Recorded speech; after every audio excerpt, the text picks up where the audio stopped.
So Billie, first of all, tell us, you've got a very special show here tonight. So tell me what's happening. I am doing a little show, the Troubadour, first time I've ever been here. I actually came here like from my brother's show, like in the beginning of the year, but first time playing. I've heard it's very historic. Yeah, so we've just told you a little bit about just the history. now. Elton John had his first show here. Ever? Yeah. Damn. His very first show. That's hard. And look at you. Look at me. I'm here. 17, I'm happy to be here. Playing the Troubadour. Yeah.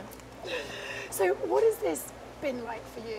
Just how overwhelmed do you feel? Like you're just taking over the world. Congratulations, by the way, on your album. Thank you. I mean, it feels great, to be honest with you. And the reason I can say that with like the confidence that I feel like I have saying it is because it was so not great for a while that now I'm actually realizing how good it is now.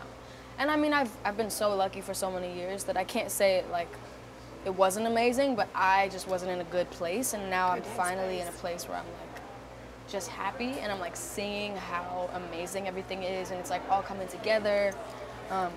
I can't complain. It's really like perfect right now. How is it like dealing with the fame and the constant attention and people talking about you? Because to come from that place you were in and just have all of this thrown at you, it must be like hard to deal with. It was really hard at first. I mean, because like I put out my first song at 13, and then it kind of blew up immediately. For me, I mean, I don't think a lot of other people would agree that it blew up, but for me it was huge. You know, it got 1,000 plays, and I thought that was an insane amount.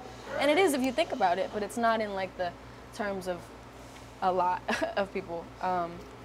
But I don't know. 13, like you said, that's like a big deal. 13 and then like 14. I wasn't like 13 and now I'm suddenly about to be 18. It was 13, 14, 15, 16, 17. You know what I'm saying? Like it was year after year of being a child and like having this insane, all these eyes on me, and it was really difficult for a while.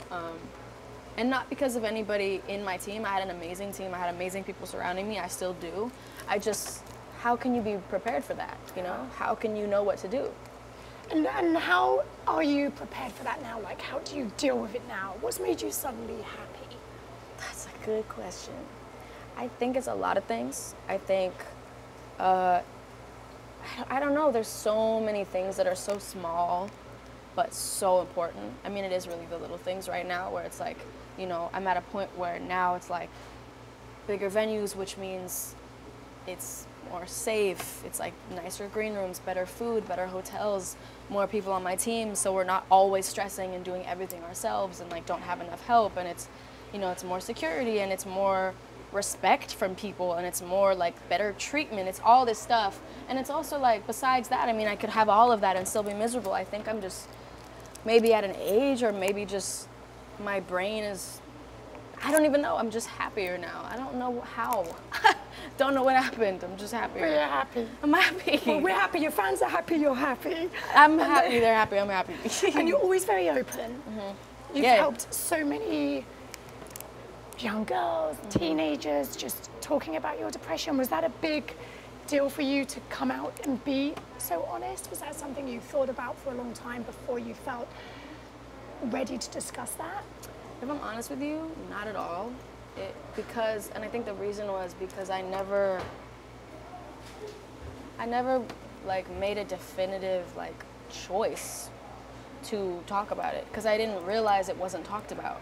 I just was talking about it because I was feeling it, and I was like, I mean, I've always been a really honest person. I've been really blunt my whole life, so I just say what I feel, and that's why when I tell you I'm happy now, I'm being real with you, and the reason I say that is because I spent so long not saying that because I wasn't, and I'm not gonna lie. I'm never gonna lie, you know, ever. I don't like lying. I don't think there's nothing fun to me about that, and I don't think there's anything fun about covering up, you know, the way that you feel. I mean, to an extent, you know. So, you know, I get asked like, why do you talk about mental health, or why do you, and I don't even realize I do. I swear to God, I don't realize it, because it's just me just talking about the way that I feel or the way that I've felt in my life, and talking about my experience. And I meet a lot of kids that have gone through the same or more extreme things that I've been through, and I just want to like be as much theirs as possible. Like if I can help them in any way, whatsoever on the most, like, the smallest scale. Like, I want to do that, you know? You really are helping. You're such a sweetheart. I can't believe what a love you are. You're amazing. You're so sweet. So the album, let's talk about the album. Yes. Can you believe how many, I mean, you were talking about selling 1,000 copies when you were 13. Can you believe how many hundreds and hundreds and hundreds of thousands of copies your album has sold? I don't understand. It's so weird. And this is only 4 years later. Dude. And since the album, it's like a few months, basically. That's crazy. Yeah. Like, such a short space of time. It's so short, dude. It's so short. Like, I don't even realize it's so short. People spend their entire lives to get the things that I have, and I'm so, like, I'm almost spoiled, you know, because I'm only grateful for it. I mean, yeah, there's a lot of parts that are pretty trash about it, but overall, it's like such a blessing that I have, and I'm just like so happy to be me. And if I can like bring joy to people, that's what I want. I want to bring joy, man. You do. I do. So you do it all yourself. You and your brother write all your songs. Yes, we do. It's all done between the two of you. You did it in your bedroom? We did it in his bedroom, in his tiny little bedroom in our house. Like our childhood home, which I still live at. Are you for real? Yeah. You really did it in his bedroom? Yeah. It's so small. It's like 5 feet wide, both directions. It's so small. It's the tiniest little room. There's no booth. There's no soundproofing at all. I hate recording in booths though. Like, I still don't record in booths. Even if we go to a studio for like the other day we were in Berlin and we rented a studio out just because we had a day off and we were like, let's make music, and there's always booths. There's always all this stuff. I never use them. Well, now you're a big star. You can record wherever you want. But there's no point. You're going to do your next album in your brother's bedroom? Probably not, because he moved. He does not live there. We're barely there. Like, I think if I'm being honest, I think we'll probably end up making the next album like on tour, because we're at a place now where we can. Because for a while it was like we weren't very good at writing on tour. I think because tour was so miserable for so long, and now it's finally not. That like before it was just work on tour. So then every time we had an off time at all, we were like the last thing we wanted to do was make music. But now we're at this place where it's like we have enough time to experience stuff, and if we want, make music, and it's not like pressured at all. So I'm looking forward to it. But you're still going to stay grounded. You're not going to go big time on us, are you? Hell still no. going to remain the Billie we love. I don't even know how to go big time on anyone. I believe that. For real. So you have so many big fans, like Julia Roberts. Yeah. Is a huge fan of yours. She presented an award to you, didn't she? She did, that's right. Oh my God, I forgot about that. She's a massive fan. Melissa McCarthy says she wants to hang out with you. When you hear these people giving interviews and they're talking about you and saying how cool they think you are and how they look up to you, what's that like?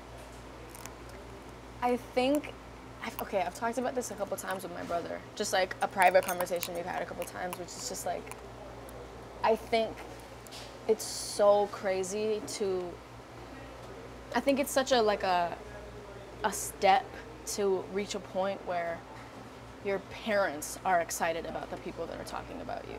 You know, I feel like that's when you're like, oh, this is for real.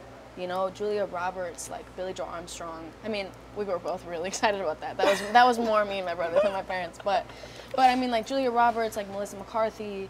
Was your mum really excited about Julia Roberts? For sure. Yeah, oh my God. Like Dave Grohl and like, dude, so many people. I wish I could remember all of them. There's so many that I could talk about right now. But did your mum get to meet Julia that day when she presented to you? Yeah. She's met her a couple times. Julia is such a gem. She was one of the most like kind people I've met that's in that arena at all. She was so kind to me, and I met her kids. She has a son named Phineas, same as my brother's name. Your brother? She's really sweet. Everybody's been so sweet. Do you have a number? Did you text her? I don't have her number. Phineas has her number. I don't have her number. Phineas has her number. I'm pretty sure. I don't. So another big event that's coming up for you is you're going to be performing on SNL, the first SNL of the new season, which is another huge accomplishment in itself. It is. SNL is like massive. So what's that like? Well, they asked you to I don't know yet. I mean, yeah, no. Alex called me like a couple months ago to tell me, and she was so excited. It was so cute. Because Alex is always telling me good news. Alex is my PR. She's always telling me good news all the time. But when she's excited about it, it's like it's a big deal because she knows. I don't know. It was a huge deal. I mean, we were in my kitchen and I was just with my mom and I was like, Mom, playing SNL. We have it on film, I'm pretty sure. They were filming it, just like they happened, my doc crew happened to be there. Crazy. In the kitchen, in the bedroom. Home. It happens at home, right? It happens at home. I just met your mum. She's amazing. What a sweetheart. I love She's my going mom. through all the cases out the back. She just got back from your tour. So she's going through everything. It's a lot. My mom is busy working all the time for me. Does she keep you calm, grounded, and She definitely does not keep me calm at all, but I love my mom to death. I love my mom. I mean, I think it's so good that she's been able to be with me since the beginning because I needed it. You know, I was 13. Again, I was so young and started touring at 14, 15, 16. All like, and I, so young. I know it's so young. I didn't realize how young it was because I was that age. You don't think about how young you are or how old you are. You're just like, oh, this is how old I am and that's that. It's it, period, done. Move on, you know? So, and I mean, I've talked to artists that had to start out in, you know, that age or a little older who didn't have their families, didn't have their mom, didn't have their brother or their dad, and I have all three, and it's so lucky for me. So important. So important. Let's talk about your style. Okay. How would you describe your style? How do you describe your style? Oh, Jesus. I don't. It's my clothes. I'm comfortable in them. Everybody loves that. Everyone's always talking about how you look. Like, I guess how so. do you, like if you had to label it, do you have a label for it? What would you call it? I really don't at all. I just like clothes. I've always loved clothes. I mean, like fashion has always been like my way of expression and my communication. Yeah. My whole life. Like even when I would wear the ugliest garments, I still was like making a statement with them. Like, you know, at 10, I remember I was just talking about this in the car at I think like 9 or something. I went to my gymnastics teacher's dance performance and it took me so long to pick what I was gonna wear to like a random like dance performance. And I remember picking like this really extreme poncho with wolves on it. I was like, Sounds fabulous. I was like 9 or 8. And I remember I like took me so long to pick. I finally picked. I like did everything to get ready, and I was like I've always wanted to dress loud, very loud.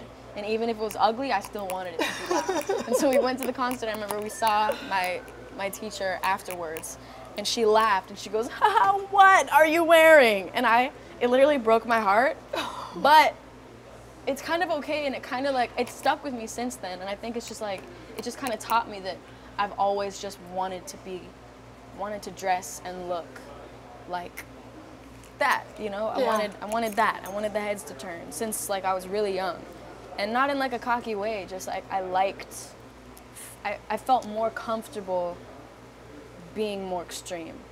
And now that you can get whatever you want, because obviously you've got everybody chucking everything at you, has it changed your style in any way, or no? I mean, definitely since I was 8, for sure. Thank God. No more wolves on ponchos. No. But I mean, it's totally changed my style. Now you've found I've found it, and I'm growing, and it'll change, and I welcome that. Evolving, ever evolving. Always. So how do you describe your music?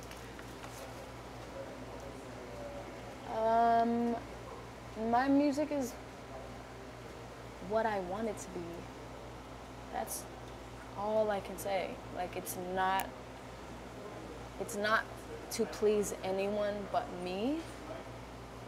And that doesn't mean I don't want to please like the fans and the supporters. Like, I know what they like.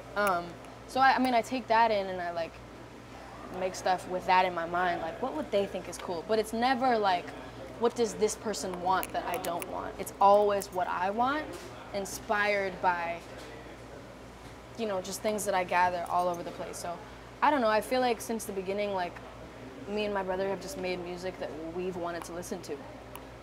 You know, when people are like, you listen to your own music? I'm like, bitch, yes. What you mean? I love my own music. Why would I make it if I didn't want to listen to it? And finally, because there's so many people that want to meet you, everyone's like freaking out when they meet you, like Julia Roberts, Melissa McCarthy, we just run through endless names. Is there anyone that you really want to meet? Like, who would you freak out over meeting? Thank you for saying who would I want to meet and not who would I want to work with. I really appreciate that.